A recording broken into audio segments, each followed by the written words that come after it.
Hola, bienvenido a otra lectura de nuestro libro A veces se gana, a veces se aprende, del líder y experto en liderazgo, John Maxwell. El día de hoy vamos a partir de la página 158 y llegaremos hasta la página 169. ¿Estás listo? Vamos a empezar. Haga esto. Si quiere vencer problemas y convertirlos en oportunidades para el aprendizaje, entonces recomiendo que haga lo siguiente. Primero, anticipe el problema. Dicen que el puñetazo que derriba no es necesariamente el más duro, sino el que no se veía venir. Una vez leí sobre un prisionero en Sydney, Australia, quien tuvo éxito al fugarse de la cárcel. Se ocultó en los bajos de un camión de reparto que se había detenido brevemente en el almacén de la prisión. Se agarró desesperadamente mientras el camión salía de la prisión. Unos momentos después, cuando el camión finalmente se detuvo, el prisionero cayó al suelo y se alejó rodando hacia la libertad. Desgraciadamente descubrió que ahora estaba en el patio de otra prisión a 5 millas de la primera. Sin duda no lo vio venir. Desde luego, anticipar los problemas no significa estar preocupado todo el tiempo por cada cosa que podría ir mal. Me gusta mucho la historia de un hombre al que su esposa despertó porque pensó que había oído a un ladrón en el piso inferior. Él se levantó lentamente, bajó las escaleras malhumorado y se encontró mirando fijamente al cañón de una pistola. El ladrón le ordenó que le entregase todas las cosas de valor de la casa, y después comenzó a salir. El esposo le detuvo. Antes de irse le dijo: me gustaría que subiera al piso superior y conociera a mi esposa. Ella le ha estado esperando cada noche durante más de 30 años. 2. Comunique el problema. El anterior entrenador de fútbol de los universitarios Lou Holtz bromeaba: no le cuente sus problemas a la gente. Al 80% no les importa. Y el otro 20% se alegra de que los tenga. Me río cada vez que pienso en esa afirmación porque en su mayor parte es cierta. Por otro lado, si trabajamos con otras personas, debemos comunicar nuestros problemas a las personas a quienes les afectará. Les debemos eso. Además, la solución con frecuencia radica en recibir ayuda de otra persona que sea capaz de ayudarnos a resolverlo. La falta de comunicación y la mala comunicación no solo evita que resolvamos problemas, sino que también pueden crear otros problemas. Bernd Pritchreiter, anterior presidente de Volkswagen, dijo: sé que los principales conflictos que he experimentado siempre han tenido una sencilla causa: mala comunicación.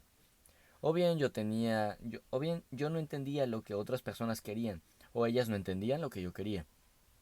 Esos conflictos estaban causados por una falta de comunicación y no solo meramente por malentender las palabras de alguien, sino también por malentender las intenciones de una persona y el trasfondo desde el cual alguien se ha formado una opinión. Siempre que me estoy preparando para comunicar con respecto a un problema, primero intento reunir información y enterarme de las experiencias y perspectivas de las personas. Ese proceso me ayuda a entender mejor lo que está sucediendo y de dónde viene cada uno. A veces descubro que el problema que tenemos no es el problema que yo pensaba que era. Ocasionalmente descubro que el problema que me preocupaba no era en realidad ningún problema, o que personas en el equipo ya lo están resolviendo. Pero a pesar de todo, ya sea que implique a familia, amigos, empleados o compañeros de equipo, cuando se enfrente usted a problemas, es crucial que todos estén entendiendo lo mismo y trabajen en ello juntos. Tercero, evalúe el problema. Se dice que nunca debería abrir una lata de gusanos a menos que tenga planes de ir a pescar. Con demasiada frecuencia yo he sido rápido para abrir la lata sin primero pensar bien la situación. Me habría ido mejor si hubiera intentado evaluar primero. ¿Cómo hace eso? En primer lugar, necesita hacerse esta pregunta: ¿cuál es el problema? Si alguien dice que la Luna está a una distancia de 100 millas de la Tierra, eso no es cosa de mucho. Déjelo estar. A menos que sea usted un científico, no importa. Si alguien está a punto de comerse un alimento que está contaminado, trátelo inmediatamente. Tiene que ajustarse al tamaño y al peso del problema. A veces eso es difícil de hacer, especialmente para una persona del tipo A que quiere participar en todas las cosas. Para evitarme a mí mismo hacer eso, durante años tuve una tarjeta laminada sobre mi escritorio con la pregunta ¿realmente importa esto? Me ayudaba a mantener la perspectiva cuando se estaba tratando un problema. La segunda pregunta que necesita plantear es ¿quién está involucrado? Con frecuencia los problemas son problemas debido a las personas que hay en medio de ellos. Algunas son como Charlie Brown en el clásico Peanuts especial de televisión A Charlie Brown Christmas. Cuando parece que no puede entrar en el espíritu navideño, Linus le dice: tú eres la única persona que conozco que puede tomar un periodo maravilloso como la Navidad y convertirlo en un problema. Cuando evalúen los problemas, intente mantener la perspectiva y siempre tenga en mente el final. Vi algo cuando vivía en el sur de Indiana que capta esta idea con precisión.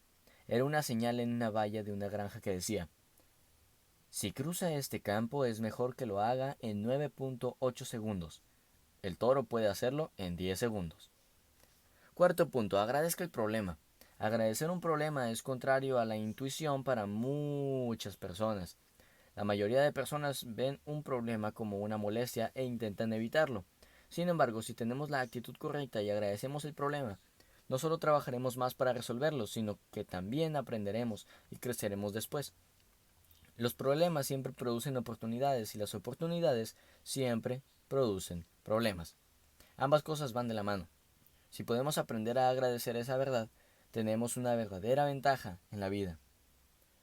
Una fantástica ilustración de los beneficios de la adversidad puede verse en el modo en que un águila afronta el desafío de los vientos turbulentos. Los vientos turbulentos hacen que el águila vuele más alto. Hay un tremendo poder de elevación en las corrientes térmicas de los vientos turbulentos. Esas corrientes hacen que el águila alcance mayores alturas a medida que planea con ellas. También, los vientos turbulentos dan al águila una visión mayor. Cuanto más alto vuele el águila, mayor será la perspectiva de la tierra que tiene por debajo. Desde su posición elevada, el agudo ojo del águila es capaz de ver mucho más. También, los vientos turbulentos elevan al águila por encima de la persecución. A elevaciones menores, el águila con frecuencia es perseguida por recelosos cuervos, insatisfechos halcones y otras aves más pequeñas. A medida que el águila planea más alto, deja atrás todas esas distracciones. Los vientos turbulentos permiten al águila utilizar menos esfuerzo. Las alas del águila están diseñadas para deslizarse sobre los vientos. La estructura de las plumas evita que se detenga. Reduce la turbulencia y produce un vuelo relativamente suave con un mínimo esfuerzo, incluso en medio de fuertes vientos. También es que los vientos turbulentos permiten que el águila esté arriba por más tiempo. El águila utiliza los vientos para planear y deslizarse durante largos periodos de tiempo. En los vientos, el águila primero se desliza en largos círculos hacia abajo y después sube en espiral con una corriente térmica. Por último, los vientos turbulentos ayudan al águila a volar más rápidamente. Normalmente el águila vuela en una velocidad aproximada de 50 millas o 80 kilómetros por hora. Sin embargo, cuando se desliza en las corrientes de los vientos va a velocidades por encima de 100 millas o 160 kilómetros por hora. Un problema no es realmente un problema a menos que usted permita que sea un problema. Un problema es en realidad una oportunidad. Si puede verlo de esa manera, entonces cada vez que afronte un problema entenderá que realmente está frente a una oportunidad. Como mínimo, es una oportunidad para aprender, pero podría llegar a ser incluso más si usted busca resolverlo con la actitud correcta. En 1960, cuando John F. Kennedy era un senador que hacía campaña para la presidencia, dio un exitoso discurso a una multitud en el Álamo, San Antonio, Texas, lugar de la histórica batalla, donde un pequeño grupo de héroes estadounidenses fue derrotado por el ejército mexicano. Cuando Kennedy terminó, quiso hacer una salida rápida, así que le dijo a Maury Mathers, un político: local. Murray, salgamos de aquí. ¿Dónde está la puerta trasera? Senador, le respondió Murray, si hubiera habido una puerta trasera en el Álamo, no habría habido ningún héroe. Si usted y yo queremos obtener todo el beneficio de cada problema, desafío y pérdida, necesitamos dejar de buscar la puerta trasera y afrontar la dificultad con la determinación de obtener algo de ella. Haga eso y puede convertirse en un héroe en su propia vida. Capítulo 10. Las malas experiencias, la perspectiva del aprendizaje. Sería maravilloso si el incidente con el revólver en el aeropuerto fuese el único error importante y tonto que he cometido en mi vida. Tristemente no ese es el caso. Aquel fue el peor de todos, pero ha habido muchos otros incidentes estúpidos. Uno de los clásicos ocurrió en el año 2000. En aquel momento estaba trabajando en mi libro, Las 17 leyes incuestionables del trabajo en equipo. Aproximadamente un mes antes de que debiera entregar el manuscrito, tenía programado un tour de 2 semanas para hablar en África. Yo pensé, qué gran oportunidad para terminar de escribir el libro. Y lo fue. Aún puedo recordar la satisfacción que sentí en las cataratas Victoria, cuando terminé el libro. Fue el mismo día en que debía regresar a los Estados Unidos. Con un gran sentimiento de satisfacción y logro, puse el manuscrito en mi maletín y me dirigí hacia casa. Cuando llegué de nuevo a los Estados Unidos, mi yerno Steve me recogió en el aeropuerto de Atlanta. Iba a llevarnos directamente a Highlands, Carolina del Norte, porque Margaret y nuestra hija Elizabeth, que está casada con Steve, nos estaba esperando allí. Después del largo viaje yo tenía hambre, así que nos detuvimos para agarrar algo de comida mexicana de camino a Atlanta y proseguimos. Mientras Steve conducía, yo iba en el asiento de pasajero y me preparaba para comer, pero me las arreglé para que se me cayera el tenedor. Intenté estirarme y encontrarlo, pero no sirvió de nada. Steve, detente. Un momento, a un lado. ¿Quieres? Le pedí finalmente. Y Steve, que está acostumbrado a que yo haga este tipo de cosas, se apartó a un lado de la carretera para que yo pudiera realizar mi búsqueda. Yo salí del vehículo, comencé a buscar, pero todo era inútil.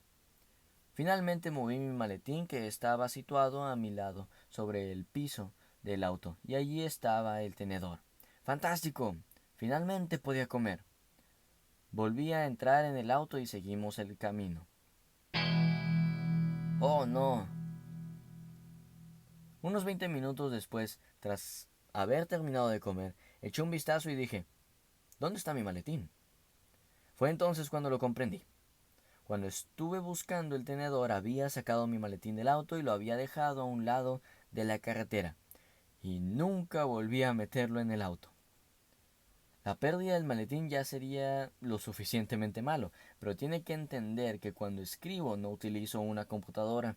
Escribo todo en un cuaderno a mano utilizando una pluma de 4 colores y poniendo citas e ilustraciones sobre el papel. No hay ninguna copia de seguridad, hay una sola copia y esa copia representa meses de trabajo. Ya habíamos recorrido 20 millas, o sea 32 kilómetros, cuando me di cuenta de que lo que había hecho era fatal. En el instante en que lo descubrí, dimos una vuelta, y mientras íbamos conduciendo de regreso yo ya estaba llamando a Linda, mi asistente. Ella vivía a solo 5 millas u 8 kilómetros de ese punto, y yo sabía que ella podía llegar ahí rápidamente, probablemente antes que nosotros. Unos minutos después sonó mi teléfono y yo respondí con gran esperanza, pero mi corazón se inundó cuando ella me dio la noticia de que el maletín no estaba. Cuando llegamos, Steve y yo, allí estaba Linda. En efecto, ella estaba en el lugar correcto, pero no había señal alguna del maletín. Me sentí enfermo. Observamos que había algunas tiendas cerca, así que fuimos a cada una y preguntamos si alguien había encontrado un maletín y lo había dejado allí. No hubo suerte. El maletín y mi manuscrito se habían ido. Durante los días siguientes yo estaba abrumado de emociones. Sentía, primero que nada, estupidez.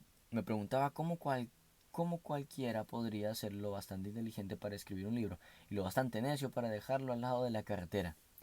Sentía ansiedad. Era inútil pensar que volvería a ver mi maletín. Así que me pasé horas escribiendo todo lo que podía recordar del manuscrito. Después de un par de días llegué a la conclusión de que podría reescribir el libro, pero eso me tomaría al menos 6 meses, y debido a que me sentía tan bajo emocionalmente, tenía la seguridad de que no sería tan bueno como el original.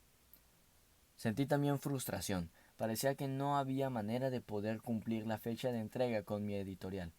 Había desperdiciado meses de mi tiempo. Ojalá hubiera hecho una copia de seguridad, pero no la había hecho. Por último, sentí mucha desesperación. Comencé a dudar de mí mismo. Me preguntaba, ¿y si resulta que no pudiera volver a escribir el libro? En ese momento, el poema La tierra de volver a comenzar, de Louis Fletcher Tarkington, vino a mi mente. Desearía que hubiera algún maravilloso lugar llamado la tierra de volver a comenzar, donde todos nuestros errores y todos nuestros sufrimientos y toda nuestra pobre tristeza egoísta pudiéramos dejar, como un viejo abrigo desgastado en la puerta, para no volver nunca a vestirlo jamás. Mientras yo me sentía desalentado, Linda permanecía firme. Comenzó a llamar a las estaciones de policía locales para comprobar si les habían entregado el maletín. El cuarto día Linda dio en el clavo. El maletín había sido devuelto. Mejor aún, todo seguía estando en su interior, incluido el manuscrito. Todos nos regocijamos. El libro fue publicado y todo fue bien. Sin embargo, incluso hasta la fecha, siempre que agarro las 17 leyes incuestionables del trabajo en equipo, pienso en mi mala experiencia y en las lecciones que aprendí de ella. Poner sus pérdidas en perspectiva. Obviamente, nadie busca tener malas experiencias, pero lo cierto es que las experiencias negativas que tenemos pueden hacernos algún bien, si estamos dispuestos a permitirlo. La próxima vez que tenga usted una mala experiencia, permítale que le ayude a hacer lo siguiente. Primero, aceptar su humanidad. A pesar de lo mucho que lo intentemos, a pesar de lo talentosos que seamos, a pesar de cuán elevados puedan ser nuestras normas, fracasaremos. ¿Por qué? Porque somos humanos. Nadie es perfecto y cuando tenemos malas experiencias deberíamos permitir que eso sea un recordatorio de que necesitamos aprender de nuestras imperfecciones. Tenemos que aceptarlas. Me encontré con un artículo de Larry Levy, escrito sobre el presidente George H. W. Bush, que me recordó que todo el mundo tiene un mal día, incluso un presidente. Levy escribió: Él anhelaba un momento brillante, un desempeño decisivo en una larga y renombrada carrera. Era una cena de estado en Tokio. Los oficiales políticos y económicos de Japón se situaron alrededor de una mesa que resplandecía con seda blanca, utensilios de oro y exquisitos arreglos florales. Magnates estadounidenses de los negocios estaban también allí, silenciosamente deseando que su líder respondiera con sonrisas condescendientes a los rostros de sus anfitriones. Los medios de comunicación del mundo abarrotaban la parte trasera del salón, micrófonos abiertos y cámaras de video funcionando. El problema era que él se había estado sintiendo un poco inquieto durante toda la mañana, un poco mareado, un poco tembloroso, pero esa era una de las ocasiones en que la comodidad personal había que dejarla a un lado. Esas reuniones, aquella misma cena, conllevaba inmensas implicaciones para los negocios estadounidenses y la economía mundial. Sencillamente, él tenía que estar en forma. Sencillamente tenía que causar una impresión imponente. Acababa de terminar el segundo plato, salmón con caviar, y ahora estaba mirando dudosamente al tercero, res a la parrilla, con salsa de pimienta. Se giró hacia la izquierda y asintió ante su anfitrión, que sonreía. El primer ministro Kiichi Miyazawa. Y entonces vomitó sobre el primer ministro y se desplomó en el piso. Mientras su alarmada esposa, sus agentes de seguridad y sus médicos personales se arrodillaban en el piso a su lado, se quejó. Háganme rodar por debajo de la mesa hasta que la cena haya terminado. Tumbado allí sobre aquella fina alfombra oriental, el presidente George Bush puede que estuviera pensando en la cinta de video. Puede que estuviera visualizando a la CNN repitiendo toda la escena, una y otra vez, en horario de máxima audiencia, a cámara lenta, a todo color, y habría acertado. Un poco después, cuando el secretario de prensa Marlin Fitzwater estaba delante de los medios de comunicación del mundo occidental, se vio obligado a decir lo que debiera haber sido obvio para todos. El presidente, entonó, es un ser humano. El presidente agarra la gripe como todos los demás. Cuando tenga usted una mala experiencia, espero que se permita a usted mismo algo de misericordia, ya sea un asunto que esté por encima de su control o debido a que cometió usted un error. Usted es solamente humano y no debería esperar de usted mismo ser perfecto. Y así finalizamos nuestra lectura de hoy, en nuestro libro A veces se gana, a veces se aprende, del líder y experto en liderazgo John Maxwell. El día de hoy iniciamos nuestro capítulo número 10, titulado Las malas experiencias, la perspectiva del aprendizaje. Y llegamos hasta la página número 169.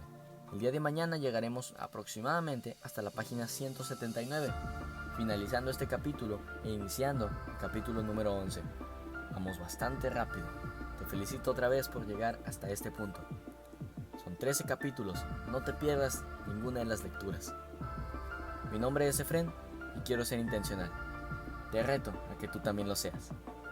Hasta la próxima.